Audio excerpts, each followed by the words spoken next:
do a few videos with me talking to other authors. So I asked my Facebook group who they'd like to speak to, and one of them was Cressida McLaughlin. So this is my first video, and I've got Cressida lined up in the green room, so to speak, ready to talk to us. So these videos are going to be called Curl Up with Cathy Bramley and, in this case, Cressida McLaughlin. I'm going to now do the wonders of technology, and Cressida will appear. Woohoo! So I'm going to take that out. And there we go. Hi everyone. Hi. How are you? Yeah, really well, thank you. I can see that we've got very similar backdrops, although I'm not in a tree house, unfortunately. I'm in my office, and this is the weird sliding doors that means we can open up our two smaller bedrooms into one. So yeah, it's not as exotic as a tree house. Well, we call it a tree house, but in actual fact, it's like a big shed on legs, because it's massive, and there's no way any tree could support this big room, and me actually. So here we go. Anyway, thanks ever so much for joining me, especially at short notice, because I only rang you a few minutes ago to say, will you come live on air?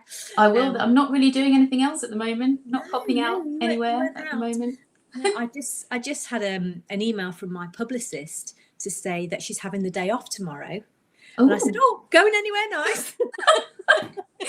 Did you say to the spare bedroom? Yeah, she said, I might go out in the garden. But that's about it. Yeah, I think she's going to do a bit of Joe Wicks as well. Hey, I tell you what, is there anyone in the country not doing Joe Wicks at the moment? I haven't done Joe Wicks.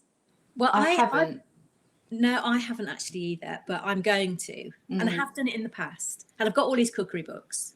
We've been doing something called the Happy Mile. So it's like another thing on YouTube, and it's like a kind of online exercise class, but it's just walking, but then with lots of other moves in. So you get a full body workout, but you don't kind of like bring your ceiling down or anything by being too energetic. Is it like an exercise class? So there's all people in a room and a woman doing it at the front. Is she American? A very glossy American, very bouncy.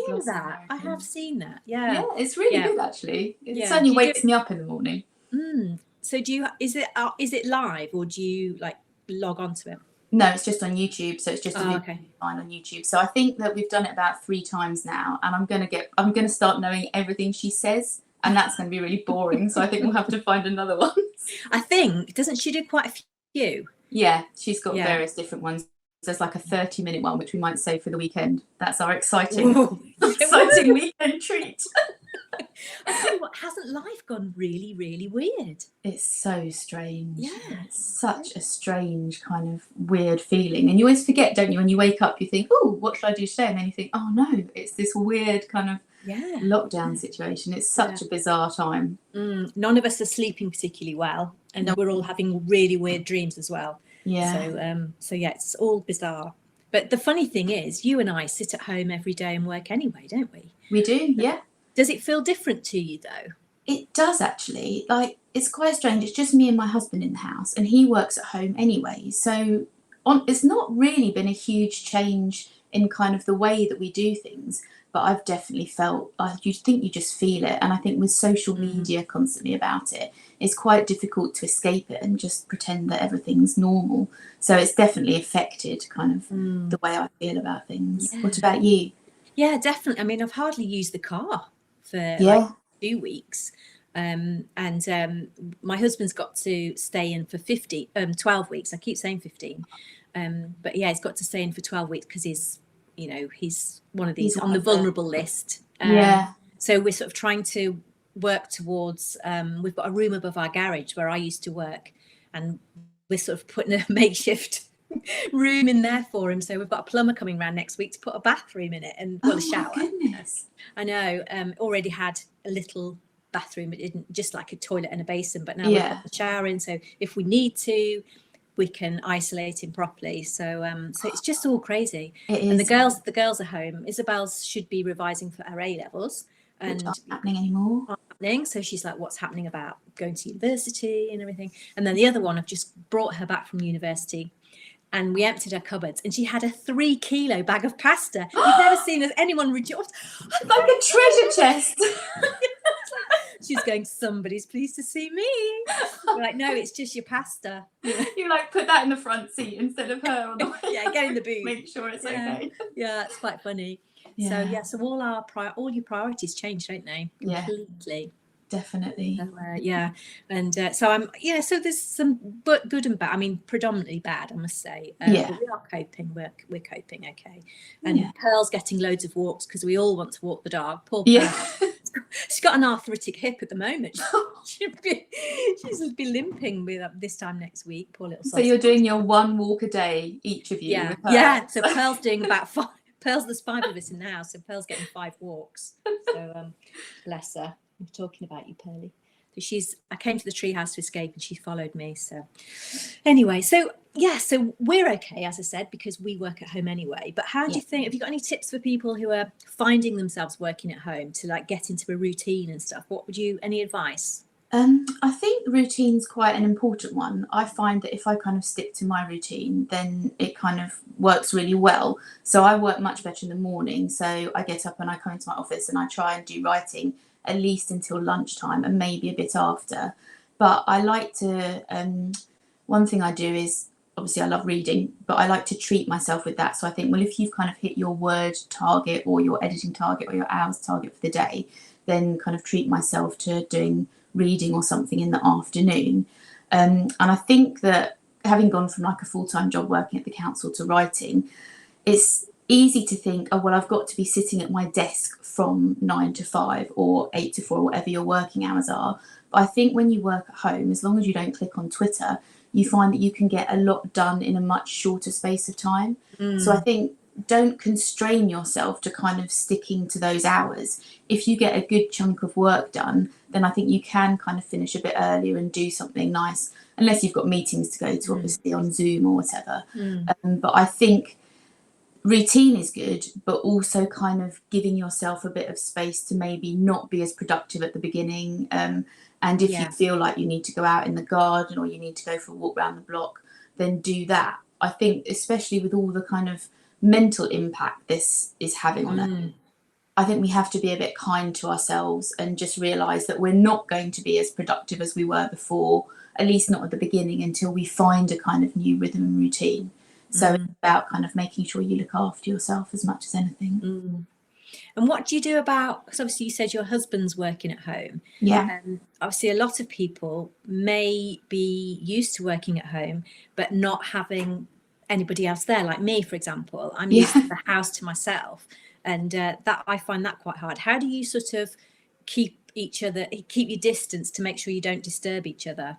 Well, I've got an office upstairs in one of the spare rooms and David's is down in the front room. So we're kind of immediately separate to begin with.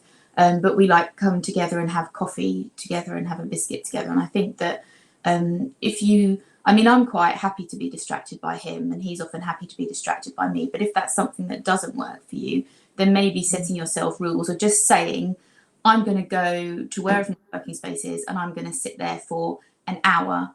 Don't disturb me until 10:30 or whatever. And then we'll get together and have a coffee or a biscuit or something. I think if you set little kind of rules like that, then that's really helpful. And you'll be surprised how much work you can get done in an hour. If you just tell yourself, this is what I'm going to do for the next hour, you can be really, really productive as long as you know this is like your squeezed amount of time. So I think that's a really good way of doing it. Yeah, that is a good idea. Yeah, I can't be distracted. If I'm writing a first draft, I just can't be distracted. I get really mad, actually. I get really angry. Go away. I'm trying to write here. So I will say, I'm doing a word race. So I try and I'll put a note on the door saying I'm doing a word, and people know then that, not to disturb me. But if I'm really into a scene and it's like towards the end of the day, I can sit in the kitchen while noise is going on around me, and I can, because I just know it. And I've already done the story, if you like. I'm now putting it down. It's when I'm trying to create it, and my fingers are ready and my brain hasn't got the story yet, that's when I can't do it. It's at the beginning when you're trying to get into it, isn't it, that you can easily be distracted. But then once you've kind of got the rhythm going, it's often a lot easier to just block everything else out around you. I'd say that's exactly the same for me as well. But I wear headphones as well, Do you wear headphones when you? No, I No, you don't. don't. I like having music quietly in the background. Right. But I'm not a massive fan of headphones ever, really. I don't like not being aware of stuff. I find that really disconcerting. So I think that would put me off more than I love being unaware of things. Yeah. It's just, when I can vaguely hear an argument upstairs, I think, oh, just plug them in. So no, I listen to the sound of waves. Like on the that's sea. Yeah, I've just written a book that's set at the seaside as well, so I find that really good. And the thing is, I'll then put my phone in the car, connect, turn my engine on, and all of a sudden this roaring wave, everyone's like, Jesus, what was that? So, sorry. Oh dear.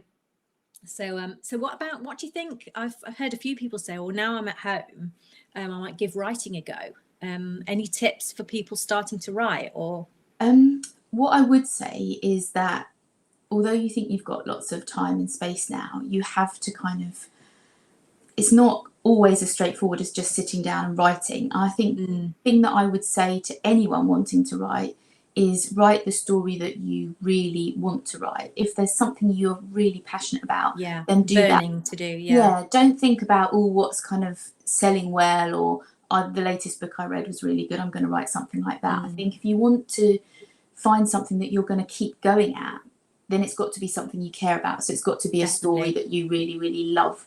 If you love a kind of will they, won't they, which is what I love, then that's going to keep you going, keep you interested, then do that. So that would be my one biggest tip.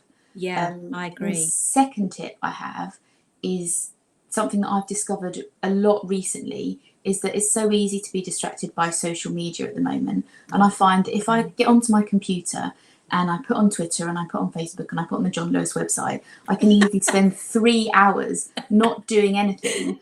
But if I open my document with my book on, even if it's a blank page and I start a new chapter, I'll just kind of go, ooh, first sentence, and I'll find that I can just go. Yeah. So I think you sit there and you think, oh, I'm not really sure about it today. But if you open up that document, even if you look at what you wrote the last time and kind of fiddle with it a bit, then you will be much more likely to get in the zone than if you sit at your computer and open up anything else. So just, even if you don't feel like it, open up that document, and then suddenly you'll be like, oh, this is where I am. I think that's the thing that I've learned recently. Brilliant. Okay. Right, I'm going to share something in the stream now, and I want you to talk about it. Ta-da! Oh! Isn't that exciting? So tell us about this. Okay, this is the second full-length book in the Cornish Cream Tea series. So the Cornish Cream Tea Bus came out last year. The paperback came out last August. And this is the second book in the series. So you don't have to have read the first one in order to enjoy this one. There's a new hero and there's a new heroine. But there's also... Really? Yeah. But there's also, for people who are familiar with the first book and enjoyed it, you will maybe see some familiar faces and the locations familiar. So it follows on in some respects, but it's a brand new story with brand new characters.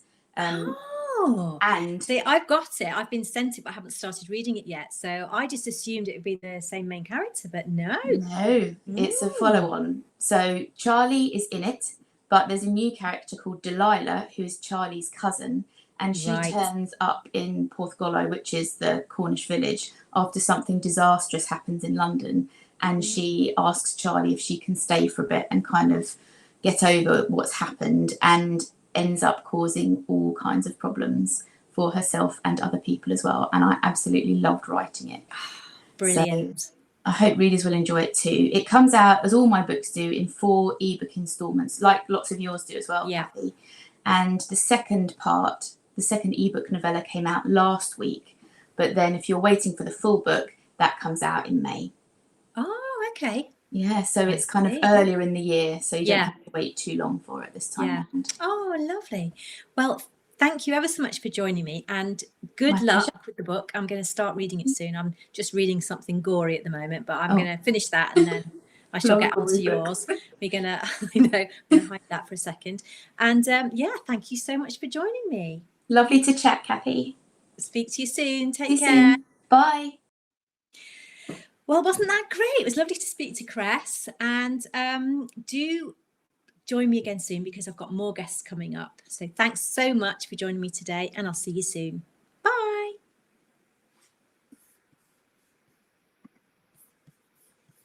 Hold on, Cress.